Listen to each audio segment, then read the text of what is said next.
We're gonna react to one of the craziest speed influencers out on Instagram, and we're gonna start right now.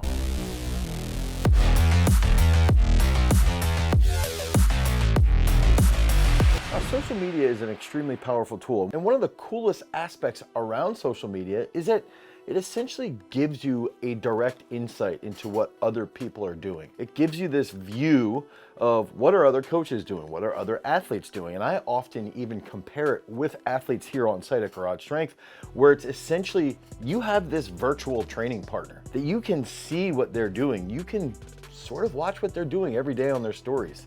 You can watch what weights they're hitting, and you can use that as external motivation. Now, it's not the greatest to have external motivation all the time. We always have to dig deep, cultivate our power, and figure out how we can pull that power out so that we can become freaks. And that's where we're going here, is that we can get direct insight into some really, really powerful coaches, see what they do in training, and then we can reverse what they're doing, think through our own training system, and then how we in turn would apply this.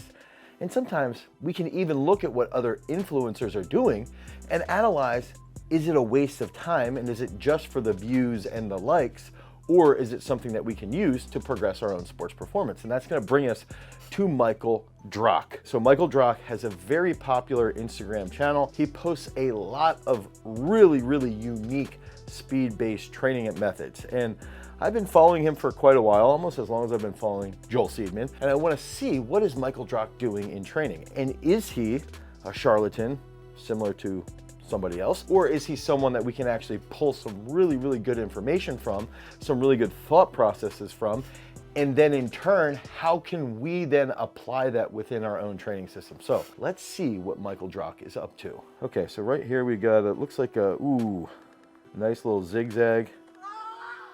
That's a nice, okay, so let's rewatch this. We'll go through this entire, good closing speed. Okay, so we're seeing some real interesting stuff here.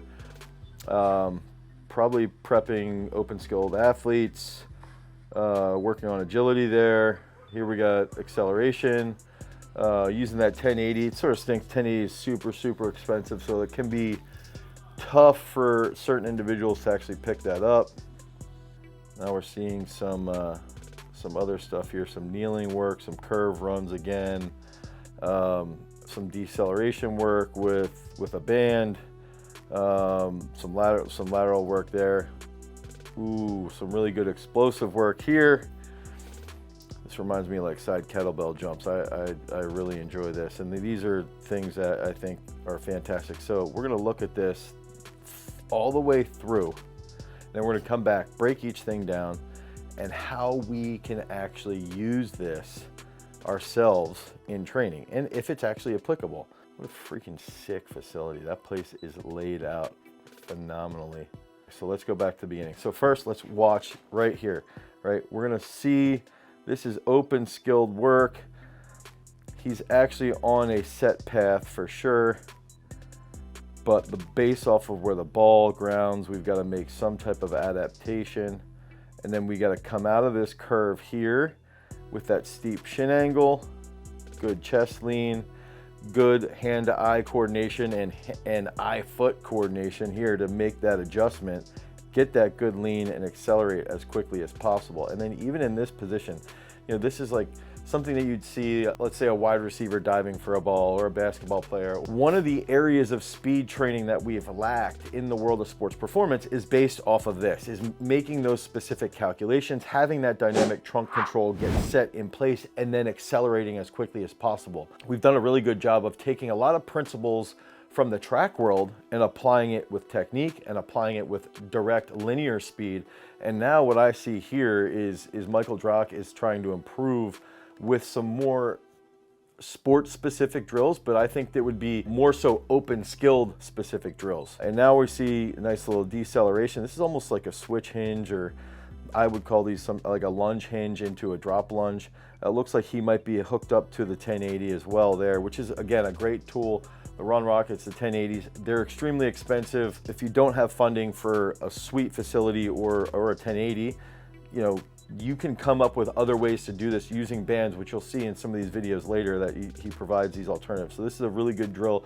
And think about if you have an athlete who struggles coming out of the cut when they're running routes as a wide receiver, or even if this is a really, really good drill that you can use. I would typically put this drill on impulse day, which would be on a day 4 inside of our at peak strength. And so in peak strength, we'll lay out, okay, we've got a leg power day.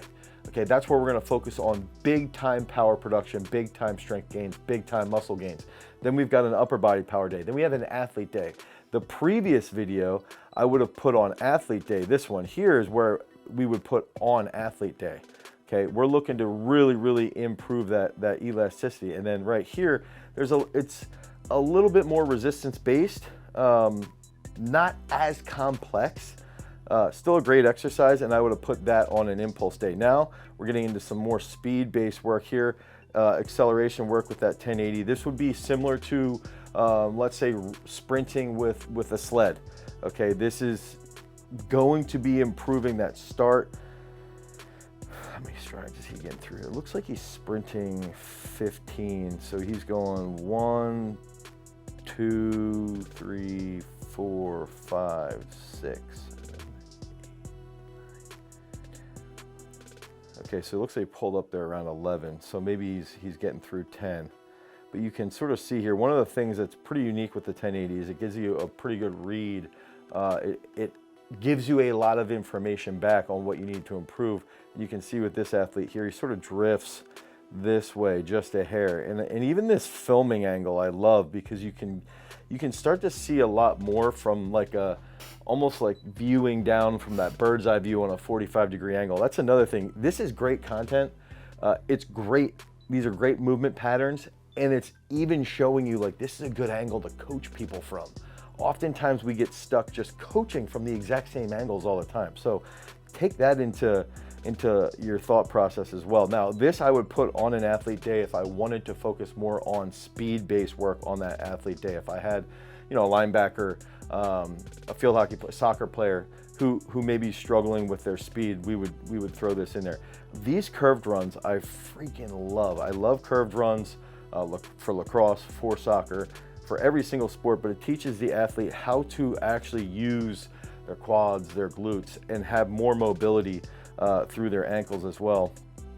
Okay, now we're getting to, and if you can see here, it looks like this is a coach. He's taking in all the information from the feedback from the 1080. He might be, I'm not sure, might be coaching him up, I'm assuming. It seems like a really good machine that we've got here, meaning the actual training system. And of course, you've always got to use a sweet plyo box as your desk, always.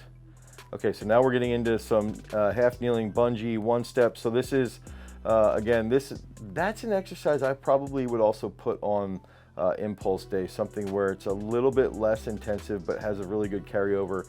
I often would look at that almost like a reflexive series. This is some stuff where we'll do like a Sanders series or even like a Lynch cut. So those are specific reflexive cuts that we have sort of played around with and created that you can use on impulse day or use on athlete day. Again, this is some real good information. This is something I would typically do on a leg power day as either a superset with a specific type of accessory. So let's say we're doing like a Cossack squats or something like that. I might factor this in there, and it looks like there might be some type of sliding Cossack squats being done there.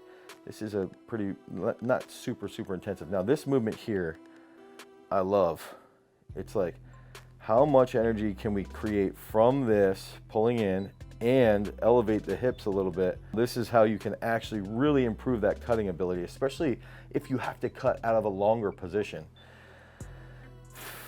That's great, and you can even see what's happening with that ankle there. This is where kids got to make sure they're wearing good shoes. Those shoes look pretty good, so great twitchiness there. Again, probably athlete day, lateral day circuit. Good work, good work, good work. I love that. Okay, bungee, DBL, octagon hops to lateral bound fast. Yep. There we go. Hop, hop, drive. And this is where we can help somebody that has cutting issues, right? Rotational jumps. We've shown you guys with reckless V jumps, things like that. This stuff is absolutely phenomenal. And I think that we've gotta recognize that when we're on Instagram, okay, oftentimes we're in full-blown scroll brain. But I think that's the easy way to engage with a tool like Instagram. But if we look at Instagram, we look at YouTube, and we actually take what these coaches are doing as educational services and think through that, reverse engineer it to your own system. And we laid out that peak strength system. The parabolic periodization that we use is going to have that leg power day, the upper body power day, the athlete day, the impulse day, hypertrophy day. Okay, and then depending upon the phases would be exposure phase, comprehension phase, getting into the ascension phase, summit phase, and the realization phase. Now we can take those movement patterns and recognize what day do they go on and during what specific phases for what specific sports. And I think that that's one area, instead of being so passive, you find someone that is such a phenomenal resource like Michael Drach, and you can reverse engineer their system and have it implemented into your own system and your own facility and your own time constraints that you have. And now you can have that positive impact on your athletes, and you can experiment with these unique movements. So head over, check out Michael Drach training. I think it's absolutely phenomenal. I think most of what he puts out there is freaking incredible. Use some of those in your own training. We've been testing out some of those ball drops and the cone setups with our own football players, our wrestlers, and even some of our world-class throwers. If you guys need help with your training, head over to peakstrength.app, the Google Play Store, the Apple iOS Store. You can download Peak Strength for 7 free days of training. It's gonna be 5 free workouts so that you guys can have easy access to freak-based training. Until next time, peace.